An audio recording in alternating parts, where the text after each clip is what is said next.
Copy 724, right. Descend and maintain 2000. Descend and maintain 2000, 74. Comment 504, descend and maintain 3000. 3000, number 504. Yes,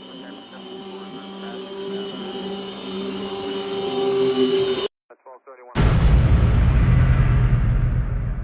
Copy 724, maintain visual separation from the Canada Club, visual approach, runway 4 right. Clear visual 4 right, maintain visual separation. In the early days of 2017, the course of humanity was forever changed. As men scurried about, thinking they were all that and a bag of potato chips, no one could have foreseen the events about to transpire. Unbeknown to mankind, dangerous beings surveilled us, like the way a fatty eyeballs a New York City hot dog. With utter disdain, they watched man destroy one another in their quest for dominance over this world. They watched in hopes that man, with all his infinite wisdom, would get his proverbial together. Sadly, we did not. From across the darkest reaches of space, a consensus was reached by beings of greater intelligence. They formulated a plan and executed their attack 4 months to the day this man became president. Oh my god, you're like so talking about me. What the hell are you doing? What does it look like I'm doing? You just interrupted a perfectly good voiceover. Not entirely true. If it was such a good voiceover, why would I have the need to enhance the overall effectiveness of the voiceover? But this is my intro. Not anymore, Morgan Dickman. This is my presidency, so I can do whatever I want. Stay tuned, fellow Earthlings, and watch your favorite president kick some intergalactic butt in 3, 2. Will somebody please start my show?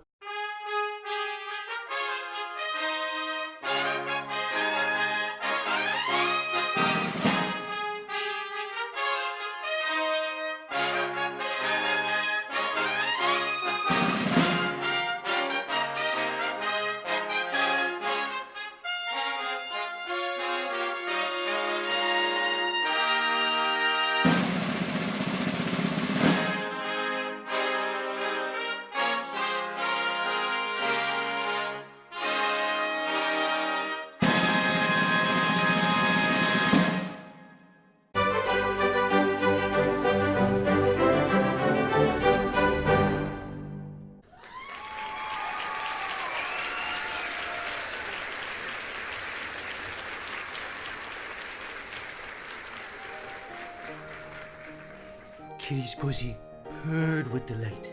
Oh my god, I don't know what's worse. The bucket of KFC I had for breakfast or the wife's crab cakes. Where was I? Oh yes. Kitty's pussy purred with delight as she fell asleep. Incoming call. Incoming call. An idiot is calling you. I repeat, an idiot is calling you. Son of a bacon-eating bulldog.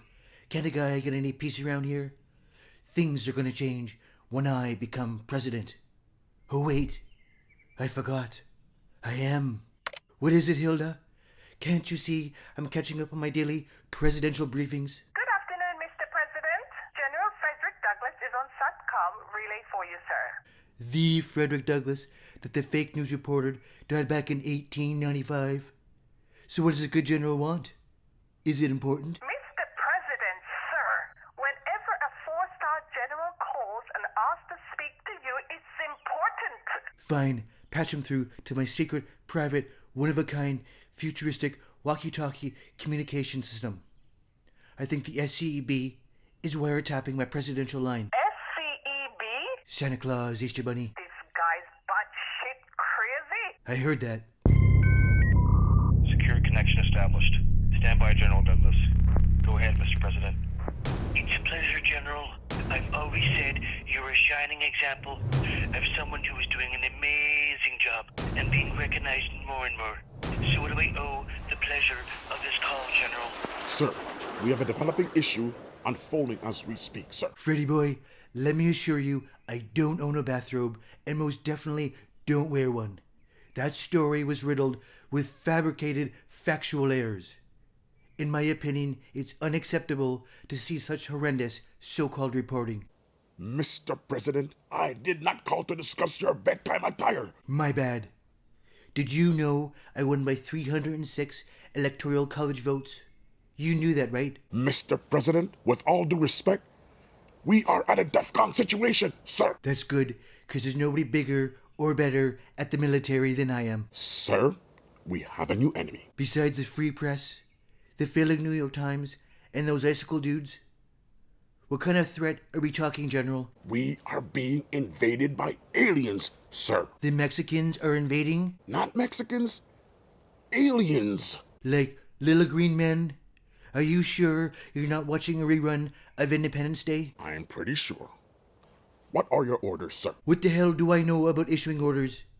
I've never been in a conflict before. I dodged Vietnam because of a foot thing.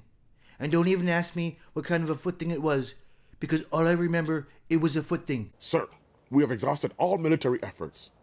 We have sustained catastrophic injuries. Well, in the words of my former predecessor, George W. Bush, I know that human beings and fish can coexist peacefully. With all due respect, Mr. President, we are not being invaded by fish. The moral of the story still applies. Just switch fish to aliens, and everything will be okay. I don't think you understand the gravity of the situation. You're right. I'm a bit out of my element. Send me a report with less than 9 bullet points. Put in graphics and maps. I love maps. There is no time. Camp Crayola has fallen, and I am the lone survivor. Another amazing movie. Mark Wahlberg's character was a shining example of the American spirit. You can learn a lot from him. Mr. President, the world is watching.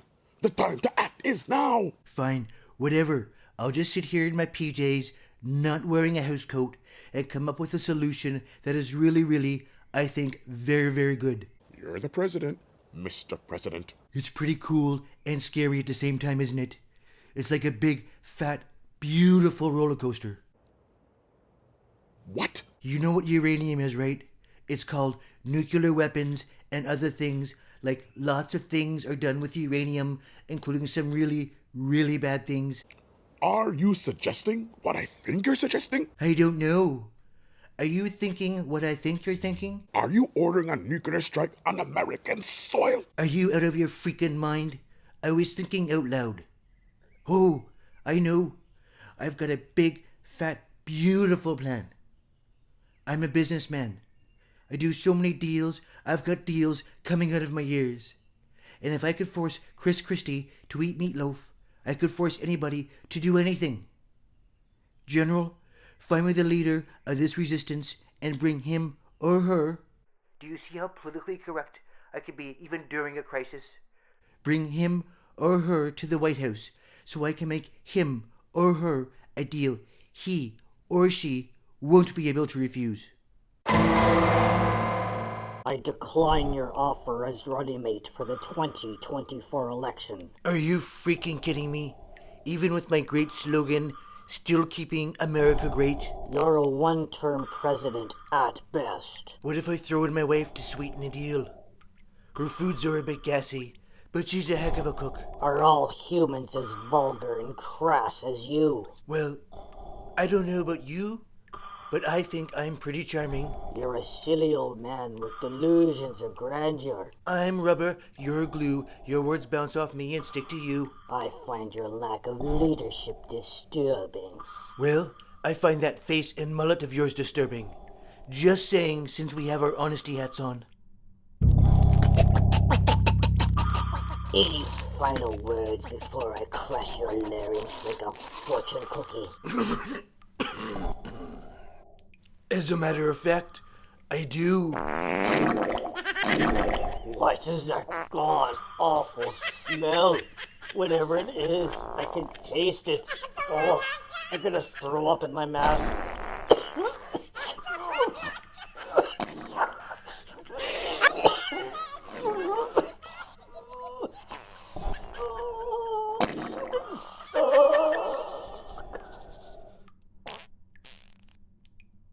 Now, where was I?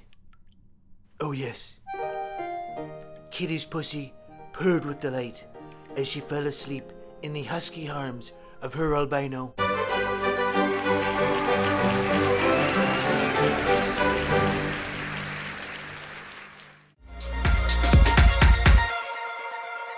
Hey man, don't let the pink sunglasses fool you.